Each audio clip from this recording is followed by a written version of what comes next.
গতকালকে তরকারি ছিল মিষ্টি কুমড়া দিয়ে পাঙ্গাস মাছ রান্না করছিলাম, সেই তরকারিটুকু গরম করব।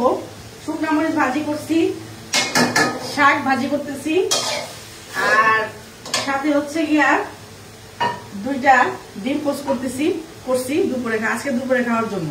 তো খুব সাধারণ একটা খাবার আজকে দুপুরে, যেহেতু আজকে বেলা হয়ে গেছে ঘুম থেকে উঠতে এই কারণে। আরেকটু দিকে আমার এই ইয়াটা একটু দেখান। এটা হচ্ছে মানে আপনারা অনেকে জানতে চাইছেন যে আপু আপনি আপনার রান্না করে কেন এই ওভেন রাখছেন। ওভেন কি রাখার জায়গা নাই? আমার বাসায় ওভেন রাখার জায়গা নেই। আমার ফ্ল্যাট এখন ইতিমধ্যে একেবারে লোড হয়ে গেছে।